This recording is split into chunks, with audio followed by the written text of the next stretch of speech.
Χαίρετε κυρίες και κύριοι, καλώς ήρθατε σε ένα ακόμα Viewpoint. Όπως μας ζητήσατε, σήμερα έχουμε την τιμή να φιλοξενούμε στην εκπομπή μας την κυρία Ευγενία Σαριγιαννίδη, ψυχολόγο και επιστημονική διευθύντρια του δικτύου Psy Counselors. Καλώς ήρθατε κυρία Σαριγιαννίδη, μεγάλη μας χαρά που είστε εδώ. Καλώς σας βρήκα κυρία Αργύρη και ευχαριστώ πάρα πολύ για την πρόσκληση να συζητήσουμε το θέμα αυτό. Θα θέλαμε να ξεκινήσουμε από κάτι πολύ βασικό. Τι είναι από ψυχολογικής άποψης η ταυτότητα, η εθνική ταυτότητα, η φυλετική ταυτότητα, η ατομική ταυτότητα και σε αυτή την ρευστή κατάσταση στην οποία έχει περιέλθει αυτή η έννοια τον τελευταίο καιρό, θα θέλαμε να μας πείτε τι συνέπειες θα έχει αυτό. Όπως λοιπόν τοποθετείτε την αρχή αυτής της συζήτησης, μιλώντας για το ζήτημα της ταυτότητας, θεωρώ ότι ξεκινάμε αυτή την κουβέντα από ένα πάρα πολύ κομβικό σημείο. Όντως, τα θέματα τα ταυτοτικά ξέρουμε ότι είναι στην σημερινή επικαιρότητα μονίμως θέματα που συζητώνται είτε μέσα από τα ζητήματα του φύλου, είτε μέσα από τα ζητήματα του έθνους. Η έννοια της ταυτότητας λοιπόν παίζει πάρα πολύ σημαντικό ρόλο γιατί αφορά και τα συλλογικά υποκείμενα και τα ίδια τα άτομα. Είναι και οι συλλογικές και οι ατομικές ταυτότητες. Με ρωτήσατε λοιπόν τι είναι ταυτότητα. Η ταυτότητα καταρχάς έχει ένα σταθερό και ένα μεταβαλλόμενο μέρος της. Είναι η ίδια η συγκρότηση του εαυτού μας σε όλα τα σημεία, και τα πολυδομικά, πυρηνικά και εσωτερικά, αλλά και τα εξωτερικά της στοιχεία. Και αναφέρομαι και στο σταθερό και στο μεταβαλλόμενο μέρος της, γιατί πολλές φορές μέσα από την συζήτηση γύρω από τη ρευστότητα τίθεται ένα ζήτημα εάν οι ταυτότητες αλλάζουν, αν θα έπρεπε να αλλάζουν, αν είναι σταθερές και γίνεται έτσι και ένα συμβολικός εμφύλιος πόλεμος γύρω από την έννοια της ταυτότητας. Λοιπόν, η πραγματικότητα είναι ότι η ταυτότητα έχει ένα εσωτερικό πυρήνα δομικό, πολύ ουσιαστικό, ο οποίος δεν αλλάζει πάρα πολύ εύκολα και ουσιαστικά είναι η εσωτερήκευση του πολιτισμού και της ιστορίας του κάθε ατόμου, αυτό το κομμάτι της ταυτότητας, και έχει ένα άλλο πιο εξωτερικό κομμάτι, το οποίο βεβαίως αλλάζει, ενσωματώνει νέα δεδομένα, αφορά και την ίδια την εξέλιξη του ατόμου, αν μιλάμε για ατομικές ταυτότητες, δηλαδή αφορά επαγγελματικά στοιχεία, στοιχεία προσωπικής ζωής, στοιχεία επιλογών. Συνεπώς, αυτό που θα πρέπει να είναι, νομίζω, αντιληπτό στην όλη συζήτηση καταρχάς, είναι ότι η ταυτότητα δεν είναι ένα ζήτημα που είτε είναι σταθερό, δεν αλλάζει με τίποτα, είμαστε εμείς από αυτή τη μεριά, είμαστε σταθεροί τελείως, είμαστε Έλληνες, είμαστε πατριώτες, ή είμαστε ρευστοί και αλλάζουμε κάθε μέρα στοιχεία. Και η μία θέση και η άλλη θέση με την επιστήμη της ψυχολογίας και την έννοια της ταυτότητας δεν έχουν καμία σχέση, να το πω διαφορετικά. Αυτό που στην πραγματικότητα ισχύει είναι στα πλαίσια της διαλεκτικής αυτών των στοιχείων, του συναμφότερων, να το πούμε έτσι, που λέγανε οι αρχαίοι Έλληνες, ότι ουσιαστικά είναι κάτι ταυτόχρονα που έχει μία εσωτερική πηγή, όπως έλεγε ο Ηράκλειτος, αναλύωτη, η ταυτότητα, το βασικό δομικό πυρηνικό της στοιχείο, αλλά και ταυτόχρονα βρίσκεται σε μια διαδικασία μόνιμης εξέλιξης και αέναης ροής. Μια ταυτότητα που δεν αλλάζει, θα μπορούσαμε να πούμε, συζητώντας στα πλαίσια μιας έτσι μεταμοντέρνας φιλολογίας, μια μεταμοντέρνας επιχειρηματολογίας, θα μπορούσαμε να απαντήσουμε ότι η ταυτότητα που δεν αλλάζει είναι βούρκος, είναι τέλμα, δεν είναι ποτάμι. Τίποτα λοιπόν δεν είναι πιο ίδιο με τον ποταμίσιο, επιτρέψτε μου έτσι αυτό το παράδειγμα, εαυτό της ταυτότητας από την ίδια την έννοια της αλλαγής και της ροής της. Συγκεκριμένα για το θέμα της ταυτότητας φύλου, για το οποίο γίνεται πολύς λόγος. Εφόσον αυτό το ζήτημα, δηλαδή η αναγκαιότητα ορισμού της ταυτότητας του φύλου, αφορά ένα τόσο μικρό κομμάτι της κοινωνίας, γιατί δίνεται, θεωρείτε, τόση έμφαση? Αυτό που μου κάνετε είναι ένα ψυχοπολιτικής φύσης ερώτημα. Λοιπόν, μπορούμε να το επικεντρώσουμε στη ταυτότητα του φύλου, νομίζω όμως ότι θα άξιζε να βάλουμε το ερώτημα που μου κάνετε στα πλαίσια της γενικότερης συζήτησης της πολιτικής ορθότητας. Ξέρετε, το τι συζητείτε κάθε φορά στο δημόσιο λόγο καθορίζεται από την εξουσία, από τον ηγεμόνα, να το πούμε διαφορετικά. Άρα, είτε είμαστε υπέρ ενός ζητήματος, είτε είμαστε κατά ενός ζητήματος και τσακωνόμαστε μεταξύ μας, να το πω έτσι, για αυτό το ζήτημα, αυτός που έχει κερδίσει το παιχνίδι της διαπραγμάτευσης είναι αυτός που έχει βάλει την ημερήσια διάταξη της συζήτησης. Όλο λοιπόν το ζήτημα της ταυτότητας του φύλου, που έχει γίνει ξαφνικά μόδα και συζητάμε όλοι για αυτήν, θα έπρεπε να αναρωτηθούμε τι μας έπιασε ξαφνικά και συζητάμε όλοι για αυτό το θέμα. Δεν υπήρχαν ζητήματα ταυτότητας φύλου, ζητήματα σεξουαλικού προσανατολισμού σε προηγούμενες εποχές? Προφανώς και υπήρχαν. Κάποιοι θα λέγανε δεν τα συζητούσαμε γιατί ήταν απαγορευμένο. Και εν μέρει αυτοί που θα μας έκαναν αυτή την αντιπολίτευση θα είχαν δίκιο. Αλλά δεν εξηγεί το ερώτημά τους το γιατί συζητείται με τέτοια αιμονή, με τέτοια μανία ένα ζήτημα ταυτοτήτων μεταξύ άλλων και για τις ταυτότητες φύλου. Οπότε αντιλαμβάνομαι αυτό που λέτε, ότι το σημαντικό είναι να το συζητάμε και να διαφωνούμε παρά το ζήτημα αυτό καθεαυτό. Ακριβώς. Δηλαδή να δημιουργήσουμε ένα συμβολικό εμφύλιο πόλεμο σε επίπεδο διαπραγμάτευσης, ώστε να σκεφτούν οι άνθρωποι, είτε τελικά τοποθετούνται προς τη μία ή προς την άλλη κατεύθυνση, ότι εδώ για να το συζητάνε με αυτούς τους όρους υπάρχει μια κρίση. Αυτό λοιπόν που ενδιαφέρει, να το πω πιο απλά, είναι όχι η ίδια η έννοια της ταυτότητας, αλλά να πιστούμε ότι υπάρχει κρίση γύρω από την έννοια της ταυτότητας. Αν λοιπόν υπάρχει κρίση γύρω από την έννοια της ταυτότητας, ξέρουμε πολύ καλά ότι σε καταστάσεις κρίσης αυτός που θα έρθει να επιβάλλει την τάξη και να ισορροπήσει τις δυνάμεις που συγκρούονται, ο αστυνόμος, ας το πούμε έτσι, είναι ο κερδισμένος της ιστορίας. Αυτό λοιπόν είναι επί της ουσίας ο στόχος. Γιατί τα ζητήματα αυτά της ταυτότητας, επειδή τα βάζουν μάλιστα και με επιστημονικούς όρους, θα σας έλεγα ότι πέραν από την ίδια την επιστήμη της ψυχολογίας που ήρθε και τα μελέτησε πολύ περισσότερο και πολύ εκτενώς, έχουν ήδη απαντηθεί και μελετηθεί από την αρχαία ελληνική γραμματεία. Με ρωτήσατε περί ταυτότητας. Νομίζω ότι πριν από τους ψυχολόγους, το καλύτερο παράδειγμα είναι το πώς προσεγγίσει ο Πλούταρχος την έννοια της ταυτότητας, μιλώντας για το καράβι του Θησέα. Και λέγοντας ότι, δεν ξέρω αν θέλετε να σας πω το παράδειγμα. Φυσικά. Λοιπόν, λέει λοιπόν ότι το καράβι του Θησέα τέθη ένα ζήτημα από τους φιλοσόφους, αν είναι το ίδιο αυτό το οποίο ξεκίνησε προς τη Μινωική Κρήτη και αυτό που επέστρεψε, εφόσον έχει υποστεί πάρα πολλές φθορές, αλλά και πάρα πολλές αλλαγές. Άλλαξαν τα κουπιά, έγιναν συντηρήσεις και αυτές οι διαρκείς συντηρήσεις έχουν αλλάξει το καράβι αυτό. Άρα το καράβι αυτό, έβαζαν οι φιλόσοφοι, είναι ίδιο ή κάποιο άλλο. Και ενώ οι φιλόσοφοι απαντούσαν με έναν έτσι ρεαλισμό ότι δεν είναι ίδιο βεβαίως, έχουν αλλάξει όλα τα μέρη του, ο αθηναϊκός λαός έλεγε όχι, είναι το ίδιο. Γιατί είναι η ίδια η ουσία του, δηλαδή είναι η ίδια η συμβολική επένδυση που έχουμε κάνει επί του συγκεκριμένου αντικειμένου.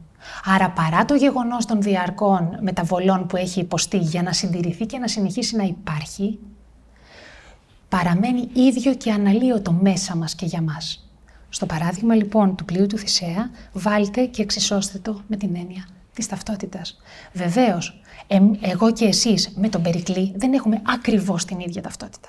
Παρ' όλα αυτά, πολλά από τα στοιχεία μας, για να μην βγω σε μια διαδικασία να κάνω μια προσωπική εκτίμηση, πολλά από τα στοιχεία μας, στα πλαίσια των εξελίξεων που έχουν υποστεί, παραμένουν ίδια και σε πολύ μεγάλο βαθμό αναλύωτα. Και θέλετε το πρώτο παράδειγμα γι' αυτό, η έννοια της γλώσσας.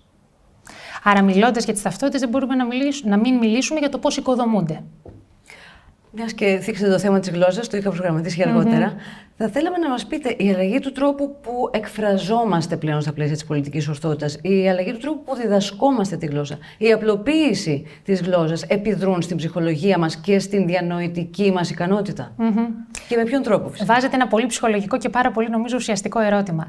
Ο Βιγκότσκι, ένας πάρα πολύ σημαντικός ψυχολόγος και άλλοι όπως ο Μπρούνερ στη συνέχεια κλπ. Μελέτησαν αυτό το ζήτημα της σχέσης της γλώσσας με τη σκέψη. Να το πω όσο πιο κωδικοποιημένα γίνεται, η γλώσσα είναι σκέψη. Άρα ο τρόπος με τον οποίο εκφράζομαι γλωσσικά, η γλωσσική μου συμπεριφορά αντανακλά τον τρόπο που σκέφτομαι. Αν λοιπόν αλλάξω τη γλώσσα, New Speech, Orwellianή προοπτική της νέας γλώσσας, αν αλλάξω λοιπόν τη γλώσσα που χρησιμοποιούν οι άνθρωποι, θα επέμβω καθοριστικά στον τρόπο που σκέφτονται. Άρα θα αλλάξω τις νοοτροπίες τους σε πολύ μεγάλο βαθμό. Αν μάλιστα αυτό κατορθώσω να το κάνω σε πολύ πρώιμες ηλικίες, όπου εκεί οικοδομείται η γλώσσα, εκεί πλέον θα έχω σε πολύ μεγάλο βαθμό πετύχει να φτιάξω, σε εισαγωγικά, το είδος και το μοντέλο ανθρώπου που επιθυμώ. Θα μπορούσατε να μας πείτε πιο συγκεκριμένα με παραδείγματα, ενδεχομένως να χρειάζεται, πώς γίνεται αυτό σήμερα. Καταρχάς, για να μπούμε πιο πρακτικά στο πώς γίνεται, μπορώ να απαντήσω στο πώς γίνεται γενικά. Λοιπόν, με τη διαδικασία της εγχάραξης. Η διαδικασία της εγχάραξης είναι μια ψυχολογική διαδικασία μάθησης, όπου ουσιαστικά το υποκείμενο που μαθαίνει, το μικρό παιδί παραδείγματος χάρη, δεν έχει συνείδηση του πώς μαθαίνει. Όμως το ενήλικο εκπαιδευτικό περιβάλλον έχει συνείδηση του ότι διδάσκει. Να το πω με ένα πολύ απλό παράδειγμα. Κανένας μας δεν θυμάται πότε έμαθε ότι πρέπει να φοράει ρούχα. Κανένας μας δεν θυμάται πότε έμαθε ότι πρέπει να πιει το νερό από το ποτήρι και όχι να το πετάξουμε κάτω και να το γλύψει από το πάτωμα.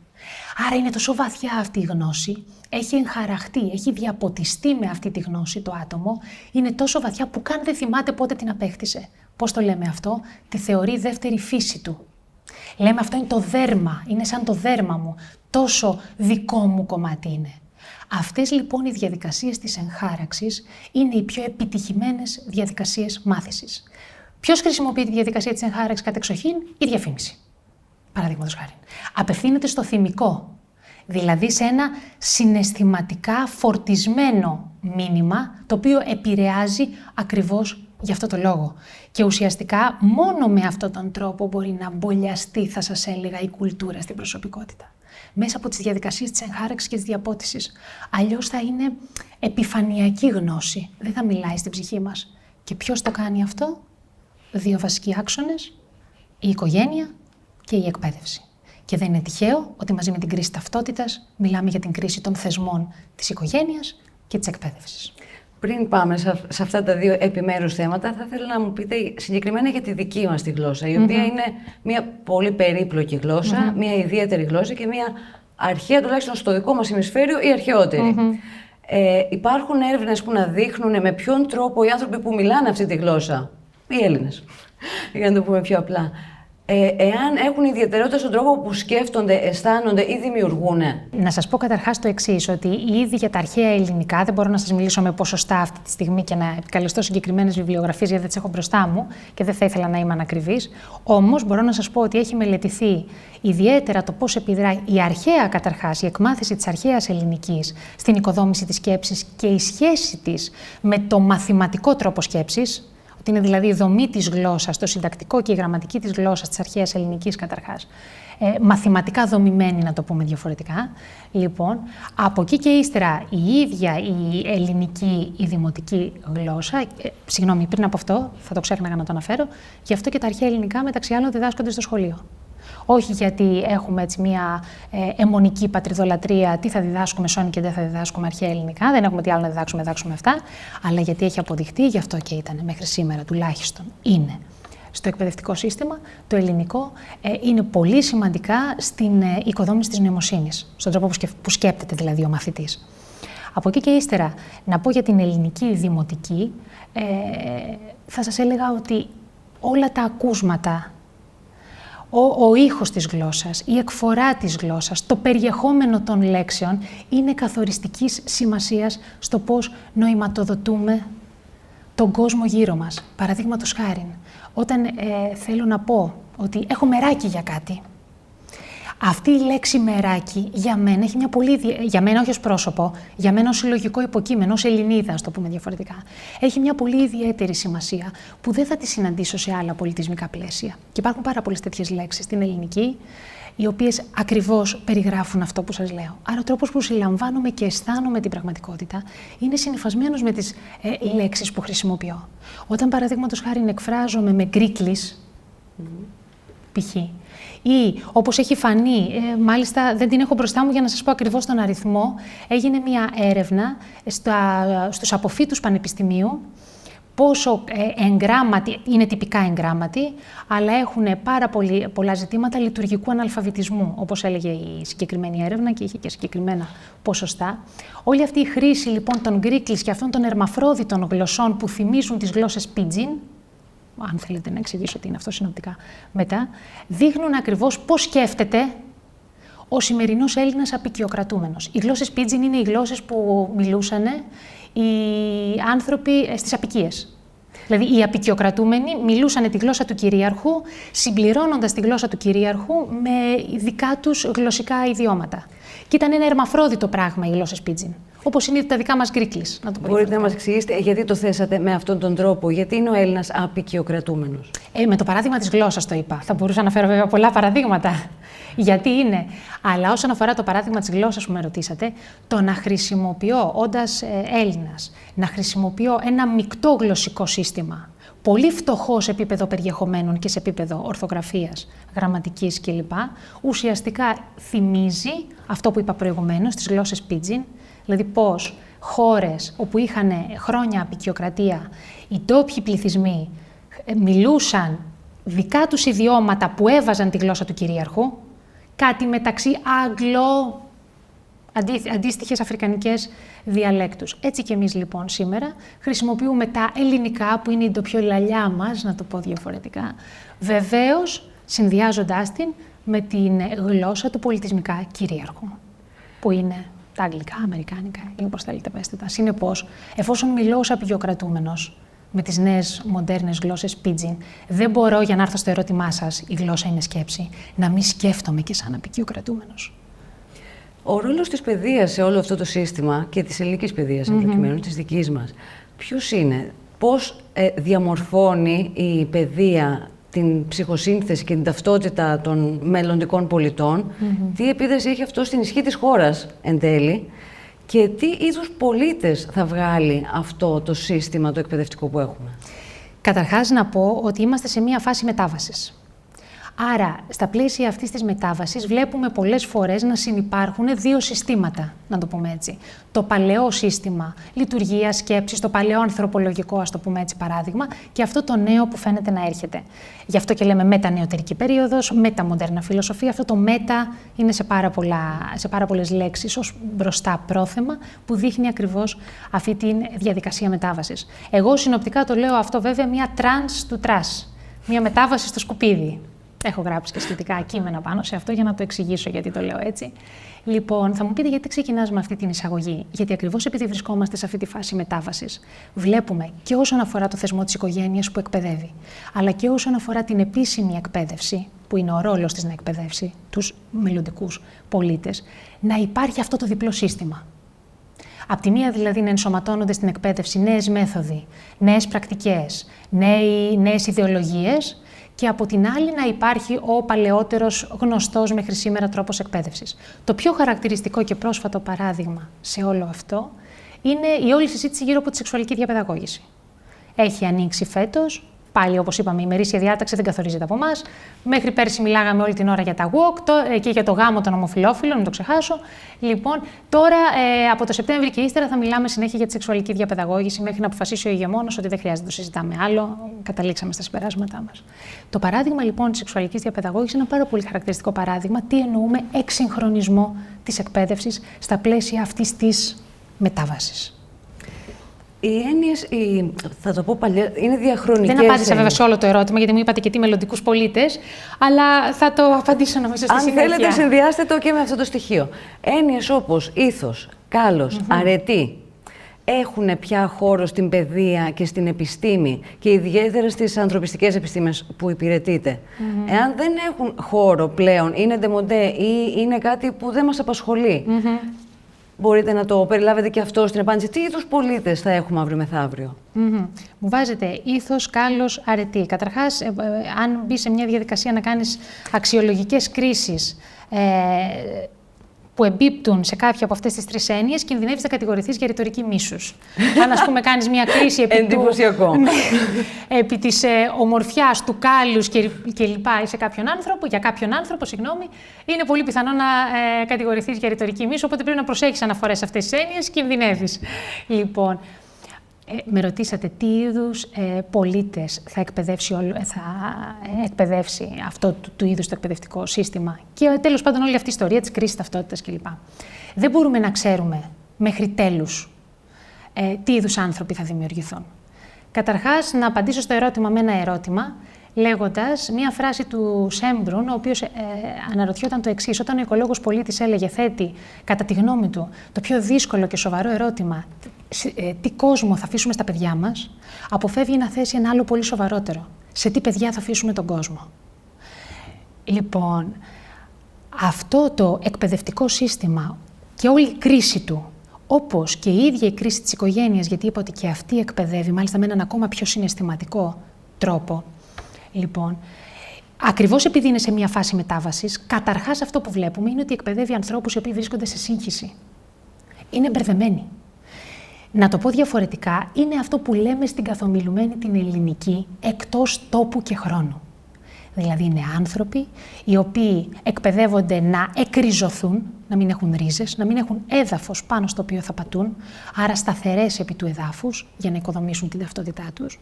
Και ταυτόχρονα θα είναι άνθρωποι οι οποίοι θα έχουν, ας το πω έτσι, ας μου επιτρέπετε να το πω έτσι, κόψει τις σχέσεις τους με το χρόνο, δηλαδή κόψει τις σχέσεις τους με την ιστορία.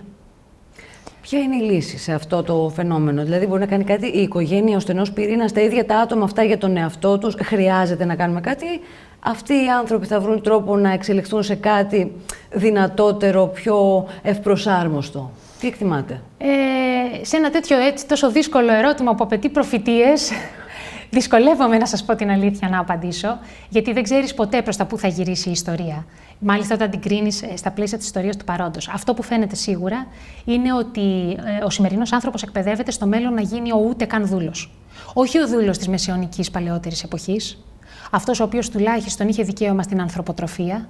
Ο σημερινός ούτε καν δούλος, όπως είναι μια φράση που λέει ένας καθηγητής εκπαιδευτικής ψυχολογίας, ο κ. Παπαμιχαήλ, αυτός ο ούτε καν δούλος δεν θα έχει καν δικαίωμα στην ανθρωποτροφία όπως είχε ο παλαιότερος. Θα είναι δηλαδή ένας νομάς, χωρίς ένα σταθερό τόπο να μένει, χωρίς ρίζες, χωρίς στενές συνεκτικές σχέσεις, δεσμούς αγάπης, με κάτι συγκεκριμένο που μπορεί να είναι η οικογένειά του, η πατρίδα του, ο τόπος του, οι δικοί του άνθρωποι. Άρα θα είναι, θα λέγαμε, ένα φτερό στον άνεμο ή να το πούμε αλλιώς ένα σκουπίδι, για να τεκμηριώσω αυτό το τρανς του τρας, το οποίο θα το πηγαίνει ο αέρας από εδώ και από εκεί και θα προσπαθεί να επιβιώσει με τέτοιους όρους.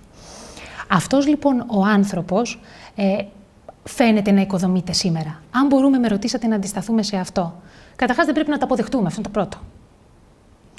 Αν μπορούμε πραγματικά να το αναστρέψουμε ή όχι, δεν μπορώ να το απαντήσω, γιατί γενικώς χαρακτηρίζομαι από μια απεσιοδοξία της σκέψης, αλλά παράλληλα αισιοδοξία της δράσης κατά Γκράμψη. Οπότε, είτε μπορούμε να το ανατρέψουμε είτε όχι, οφείλουμε να προσπαθήσουμε. Λοιπόν, και ακριβώς επειδή είμαστε σε φάση μετάβασης και δεν έχει ολοκληρωθεί αυτή η μετάβαση, σίγουρα τα πράγματα δεν είναι μία αναστρέψιμα, κατά τη γνώμη μου. Δεν έχει ολοκληρωθεί το πέρασμα στη γέφυρα από το ένα στο άλλο άκρο. Άρα, πάντα υπάρχει το να γυρίσουμε σε κάτι καλύτερο ή να βρούμε έναν τρίτο δρόμο που θα είναι γενικώς καλύτερος. Πώς μπορεί να γίνει? Με πάρα πολλούς τρόπους. Προφανώς κάτι τέτοιο μπορεί να γίνει. Πολλούς από τους οποίους δεν μπορούμε να τους σκεφτούμε και να τους προτείνουμε σήμερα. Γιατί και το να προτείνεις έτσι χοντροκομμένα και εύκολα λύσεις, θα σας έλεγα είναι λίγο πρόχειρο.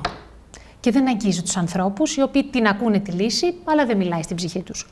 Παρ' όλα αυτά, αυτό που μπορώ να πω είναι ότι τουλάχιστον μπορούμε να αντισταθούμε σε αυτό. Άρα το κομμάτι των λύσεων που επικεντρώνεται στην αντίσταση, νομίζω ότι θα έπρεπε τουλάχιστον στη σημερινή συζήτηση να μπει. Και πώς αντιστέκομαι σε αυτό? Καταρχάς, αξιοποιώντας όλα τα εργαλεία που μου έχει δώσει η πολιτισμική μου παράδοση. Όλα τα όπλα που μου έχει δώσει η πολιτισμική μου παράδοση. Το να γυρνώ λοιπόν πίσω και να κοιτώ την ιστορία μου και να λέω τι μου έχει δώσει η παράδοσή μου, ο τόπος μου, η ιστορία μου. Δηλαδή, να το πω αλλιώς, το να συντηρώ τα κεκτημένα μου είναι μια επαναστατική πράξη. Εδώ που έχουμε φτάσει, η συντήρηση είναι μια επαναστατική πράξη την ώρα που η διαρκής ριζοσπαστικοποίηση πάει από την άλλη μεριά. Άρα, να πω αυτό γιατί προφανώς καταλαβαίνω ότι κάτι θέλετε να με ρωτήσετε. Η συντήρηση των κεκτημένων είναι από μόνη της μια λύση, που βεβαίως δεν πρέπει να ξεχνάει πως όταν γίνεται τυφλά με αιμονικό και ιδεολειπτικό τρόπο, όντως μπορεί να κλειστεί σε ένα καβούκι, δηλαδή γατζώνομαι σε ένα παρελθόν, δεν το εξελίσσω, δεν το αλλάζω, δεν βλέπω τις αλλαγές που γίνονται γύρω μου. Εντάξει, αυτό από εκεί και ύστερα είναι ότι φοράω παροπίδες και γίνομαι ένας ρομαντικός που ζω μόνο με το παρελθόν, αλλά αυτό δεν έχει καμία ανταπόκριση στη σημερινή εποχή. Άρα είμαι καταδικασμένος να πεθάνω, και ως άτομο και ως κοινωνία. Θα μπορούσε να γίνει μια, συγχωρήστε μου τη λέξη, γιατί είναι μετεκένωση, δηλαδή θα μπορούσε να υπάρξει κάποιος τρόπος αυτό που μάθαμε, την ουσία αυτού που μάθαμε, όχι απαραίτητα με την ίδια μορφή, να την επαναφέρουμε. Αυτό που μάθαμε ιστορικά από τον πολιτισμό αυτό στον οποίο αναφέρεστε. Βεβαίως, όπως αυτό που λέτε, είναι ουσιαστικά αυτό που με πιο απλό τρόπο είπα, να δω τα πολιτισμικά εργαλεία που έχω, να δω τα πολιτισμικά όπλα που έχω και να τα χρησιμοποιήσω υπέρ μου. Για να μπορέσω αφενός να αντισταθώ και αφετέρου να δημιουργήσω κάτι καινούριο, κάτι πραγματικά καλύτερο από αυτό. Έτσι κι αλλιώς, σε αυτό που λέτε, η επανεφεύρεση των αυτονοήτων είναι από μόνη της επίσης επαναστατική πράξη. Δηλαδή, το να μπω σε μια διαδικασία να υπενθυμίζω τα αυτονόητα, να υπενθυμίζω όλα αυτά που παλαιότερα ήταν κοινή λογική, αλλά φαίνεται πια να έχει ξεχαστεί, αφού, όπως είπαμε, ο σημερινός άνθρωπος βρίσκεται σε μια διανοητική σύγχυση, άρα έχει κόψει τη σχέση του με την κοινή λογική. Αυτό λοιπόν επίσης είναι ένας τρόπος αντίστασης. Είναι ένας τρόπος να μπορέσω να καταπολεμήσω όλη αυτή τη λέλαπα την πολιτισμική που δεχόμαστε. Ένα πράγμα που μας έχει μάθει αυτός ο πολιτισμός, που έχει μάθει σε όλο τον κόσμο, είναι η έννοια του πολίτη και τη συμμετοχή στα κοινά. Έχει αυτό νόημα ή μάλλον ουσία στην πράξη, στην εποχή τη σημερινή, που όπως είπατε οι άνθρωποι βρίσκονται σε σύγχυση. Τα κοινά έχουν την ίδια έννοια που είχαν ιστορικά όταν πρωτοθεσπίστηκαν ως θεσμός στην αρχαιότητα. Καταρχάς, στην εποχή της καλπάζουσας εξατομίκευσης, οτιδήποτε κοινό ακούγεται λίγο άσχημα, θα σας έλεγα. Δηλαδή, η έννοια της συλλογικότητας έχει νόημα σήμερα. Ακριβώς αυτό ήθελα να πω. Ότι η έννοια των συλλογικών υποκειμένων και γενικώς της συλλογικότητας, στην εποχή της άκρατης και καλπάζουσας εξατομίκευσης, είναι λίγο ρετρό έννοιες. Δεν είναι πάρα πολύ της μόδας. Δεν μπορείς να πείσεις εύκολα έναν άνθρωπο να ασχοληθεί με κάτι το οποίο είναι πέραν του εγώ και του εαυτού του. Τη σημερινή εποχή, που συστηματικά εκπαιδεύεται να ασχολείται βασικά με τις ιδιωτικές του υποθέσεις, δηλαδή με τον εαυτό του και με ό,τι τον αφορά προσωπικά. Να το πω διαφορετικά, η ανασχόληση με την πολιτική και με τα κοινά είναι απαξιωμένη στις συνειδήσεις των ανθρώπων και δι' των νεότερης ηλικίας ανθρώπων. Αυτό πηγαίνει παράλληλα και με κάτι άλλο. Αυτό το οποίο συχνά λέω ως αποπολιτικοποίηση της πολιτικής. Δηλαδή, και όταν μιλάμε για πολιτικής φύσης ζητήματα, επιχειρούμε να επικεντρωθούμε στα πιο προσωπικά, ιδιωτικά και πιπεράτα. Δηλαδή, σήμερα πολιτική γίνεται με όρους lifestyle.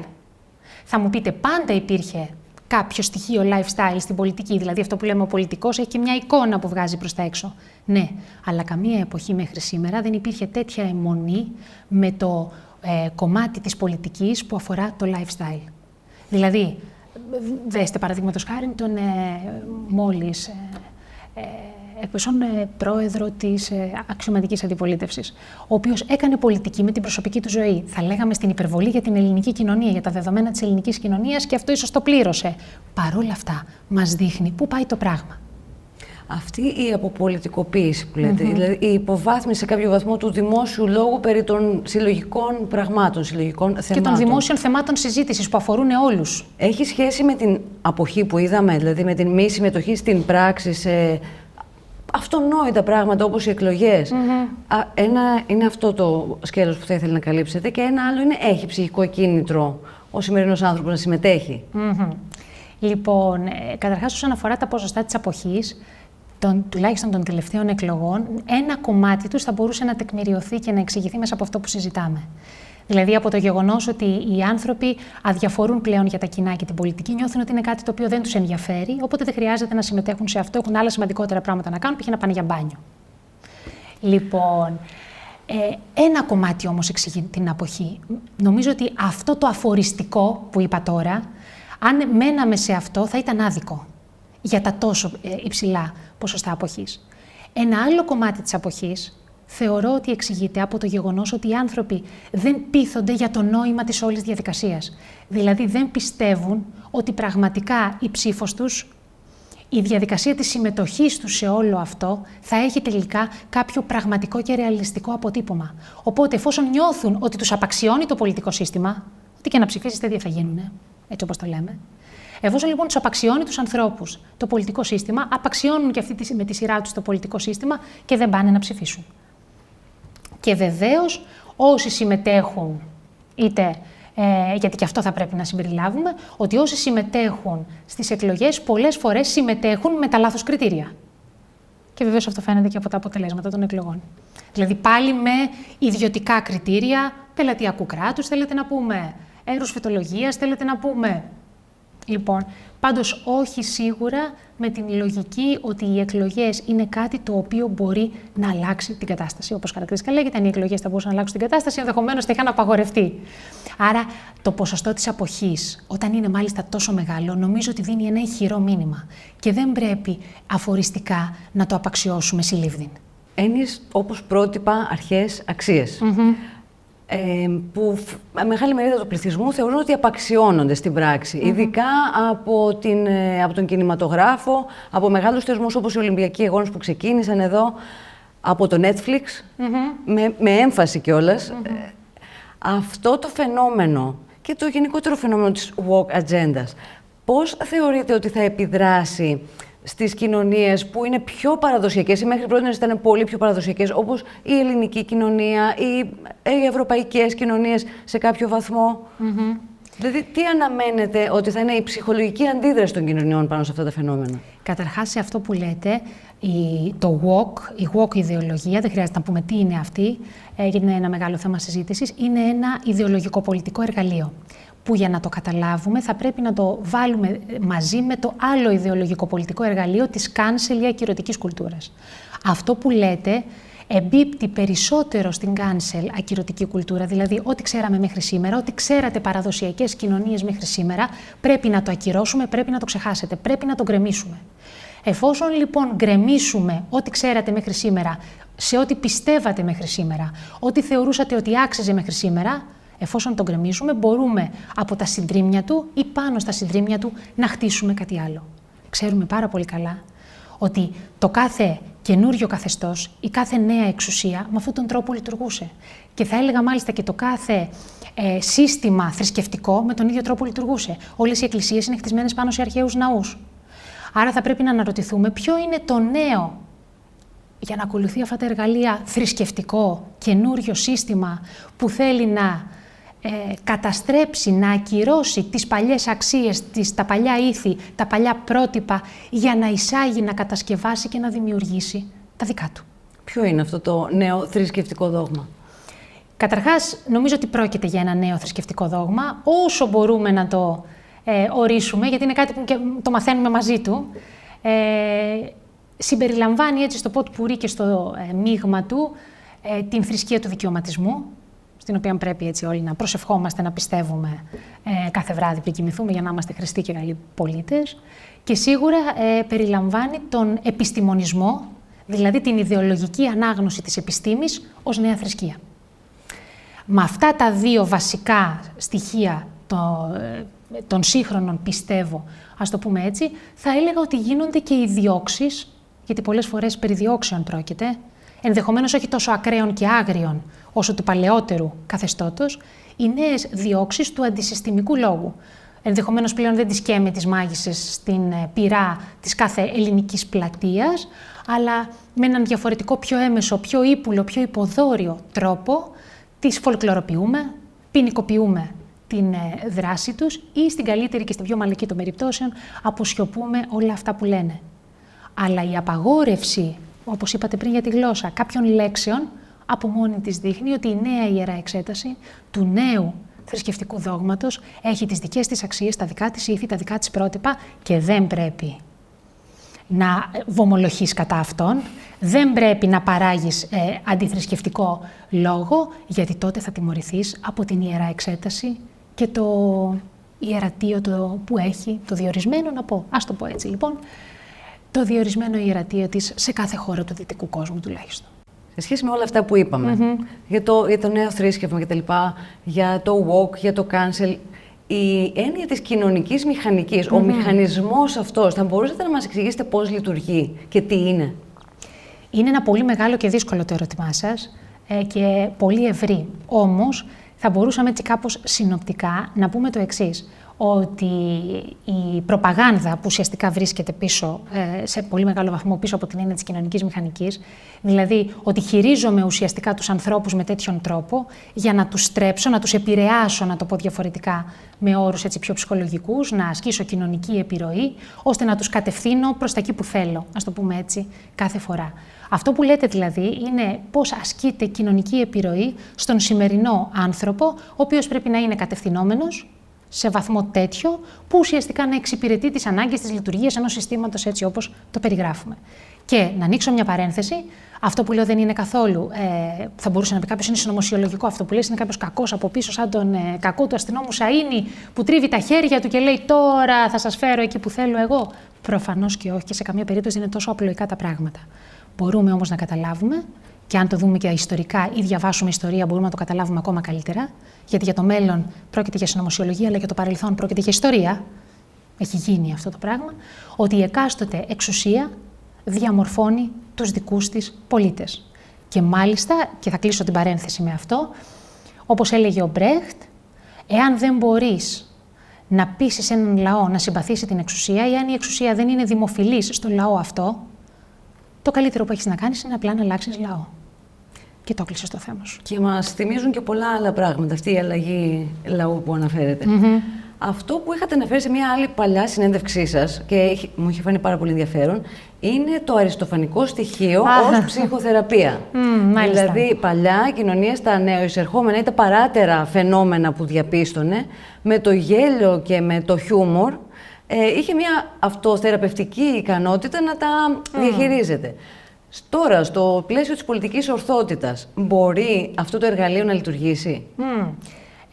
Πάρα πολύ σημαντικό το ερώτημά σας και θα το συνδέσω με το υπόλοιπο κομμάτι της απάντησης, για να όσοι μας ακούν να μην θεωρούν ότι περνάω από το ένα θέμα στο άλλο με τις παρενθέσεις που μπορεί να άνοιξα.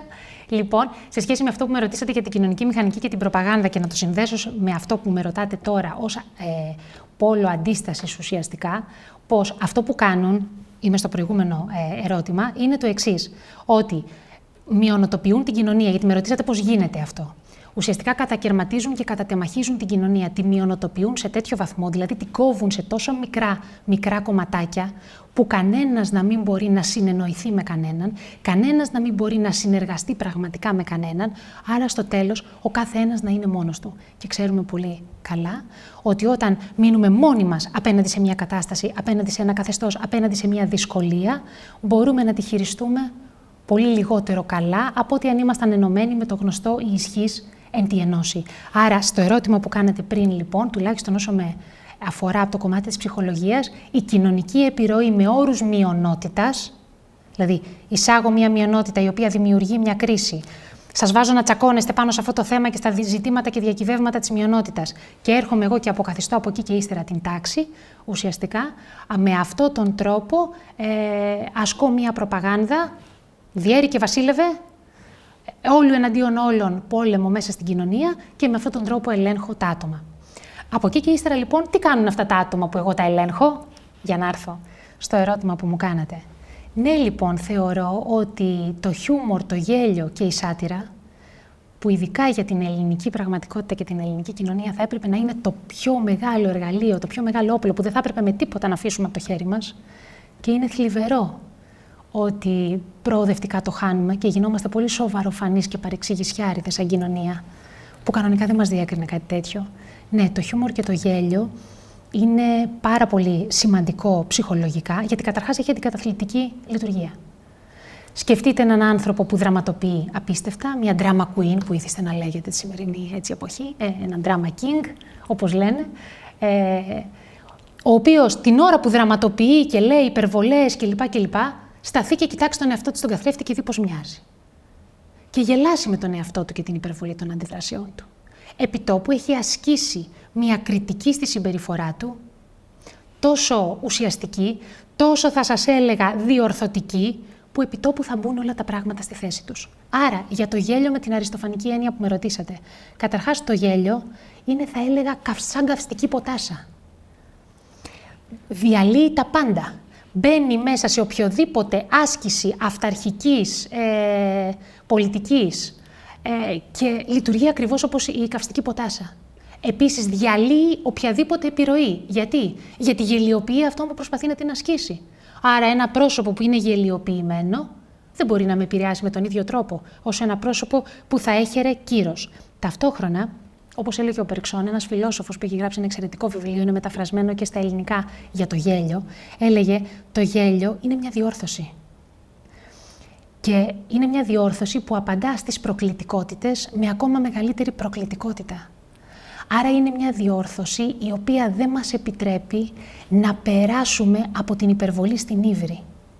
Άρα πάντα μας προφυλάσσει από την έμεση για αυτό το λόγο και διορθώνει τα κακό κείμενα της κοινωνίας και σε συλλογικό και σε ατομικό και σε προσωπικό επίπεδο.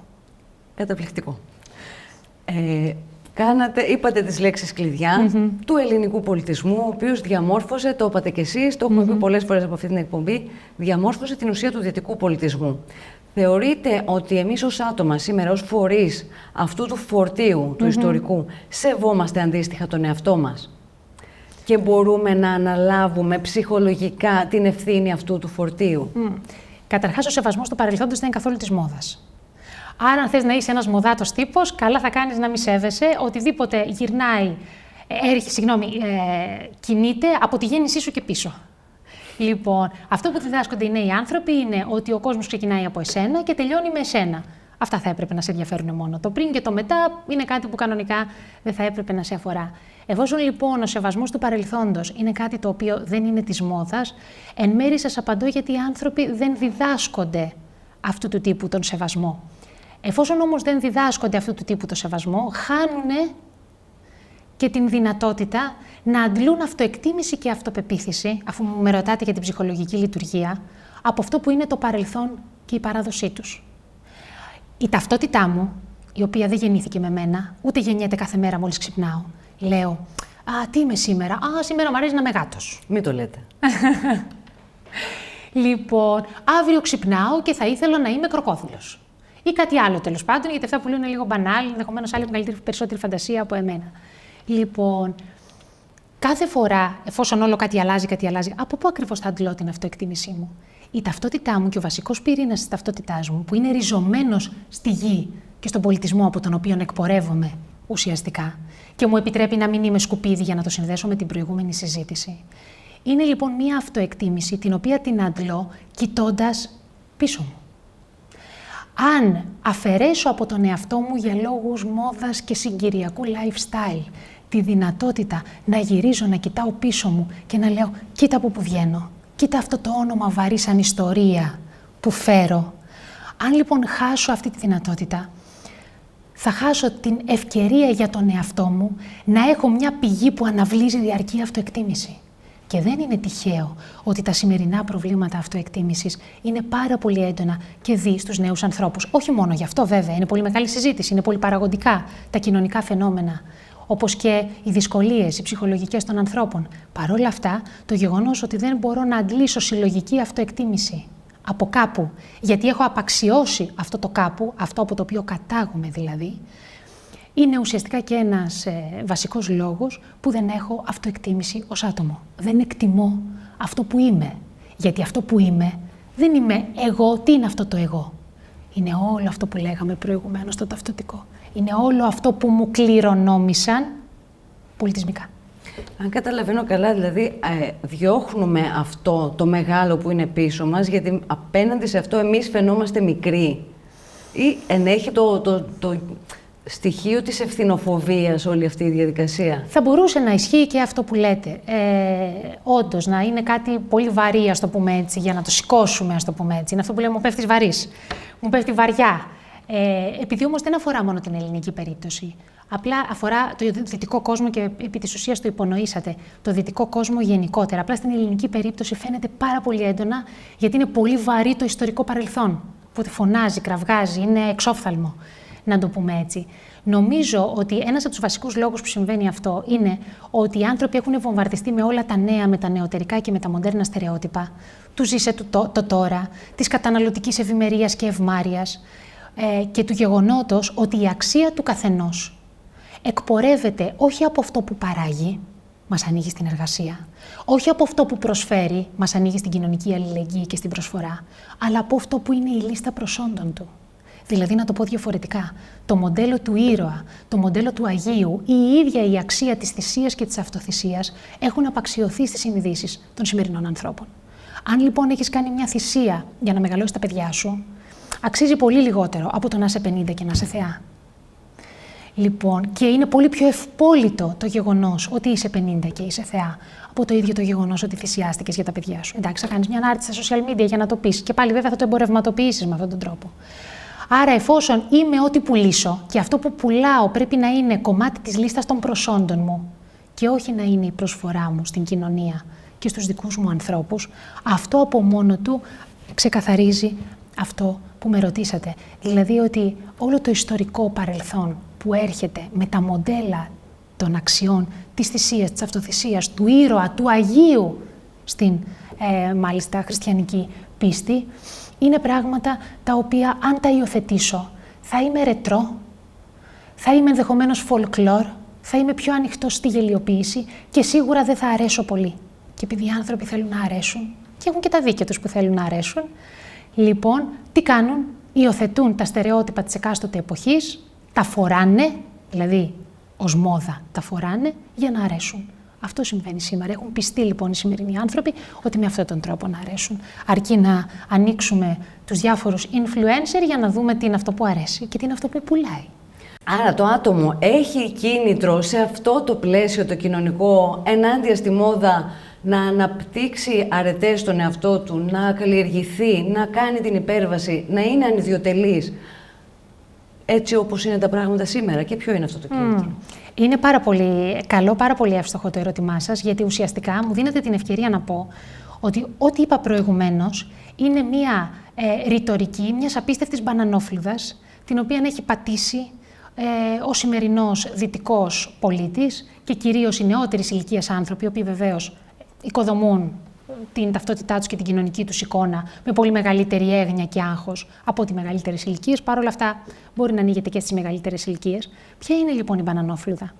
Ότι μέσα από όλο αυτό, δηλαδή με το να είμαι διαφορετικός, με το να είμαι παρεκκλίνων, με το να είμαι ιδιαίτερος και να πουλώ την εκάστοτε, ας το πούμε έτσι, lifestyle, ιδιότητά μου, που είναι της μόδας, ότι με αυτόν τον τρόπο πραγματικά αναγνωρίζομαι, πραγματικά διακρίνομαι. Αυτό είναι η μπανανόφλουδα. Γιατί αυτό είναι το πρόσχημα που μας έχουν προσφέρει για να την πατήσουμε ουσιαστικά. Γιατί η πραγματικότητα είναι το ακριβώς ανάποδο. Η πραγματικότητα είναι ότι με αυτή την οδό, αν πορευτώ προς αυτό το δρόμο ουσιαστικά, αυτό που γίνεται είναι ότι μπαίνω στη μηχανή του κύμα. Ομογενοποιούμε. Χάνω τον εαυτό μου. Όσο περισσότερο κινούμε προς αυτή την προσχηματική διαφορετικότητα, προς αυτή την προσχηματική παρέκκληση, προς αυτήν την ιδέα της εφάνταστης κατασκευής, ανακατασκευής και επανακατασκευής του εαυτού μου κάθε μέρα, κάθε ώρα, κάθε στιγμή, επί της ουσίας ομογενοποιούμε και γίνομαι ένα, σαν ένα προϊόν που το παράγει το εργοστάσιο, ένα ανθρώπινο προϊόν που μπαίνει ουσιαστικά στα ράφια των κοινωνικών σούπερ μάρκετ. Αυτό λοιπόν που με ρωτάτε είναι σαν να μου λέτε, πες, ότι αν πραγματικά οι άνθρωποι θέλουν να διακριθούν, αν πραγματικά οι άνθρωποι θέλουν να αρέσουν, αν πραγματικά οι άνθρωποι θέλουν να έχουν μια ατομική αυτοεκτίμηση, στην εποχή της εξατομίκευσης ζούμε, ας το πω έτσι λοιπόν, θα πρέπει να μην πατήσουν αυτή την μπανανόφλουδα. Θα πρέπει να αποκτήσουν μια σχέση με τον εαυτό τους, την ταυτότητά τους, την ιστορία τους, το παρελθόν τους και το έδαφος μέσα στο οποίο μεγάλωσαν, που να μην είναι σκουπιδοσχέση.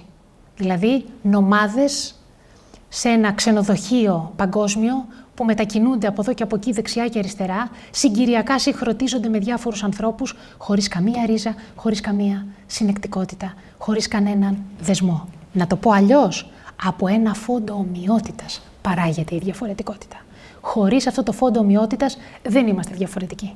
Είμαστε απλά με άλλο περιτύλιγμα ίδια προϊόντα στο ράφι του τουλάχιστον δυτικού σούπερ μάρκετ. Κυρία Σεραγεννήτη, ευχαριστούμε πάρα πολύ για την παρουσία σας εδώ σήμερα. Και εγώ σας ευχαριστώ για αυτή τη συζήτηση, την πολύ ενδιαφέρουσα. Κυρίες και κύριοι, ευχαριστούμε πολύ για τον χρόνο και την προσοχή σας. Μπορείτε να στηρίξετε το ΕΛΙΣΜΕ, το συνεργάτη της εκπομπής μας, συμμετέχοντας και με τη συνδρομή σας. Οδηγίες θα βρείτε στην περιγραφή του βίντεο και στην ιστοσελίδα του Ινστιτούτου. Επίσης, μπορείτε, αν θέλετε, να στηρίξετε το κανάλι μας, κάνοντας συνδρομή, με τα σχόλιά σας και διαμοιραζόμενοι το περιεχόμενό μας. Ευχαριστούμε και πάλι, να είστε καλά.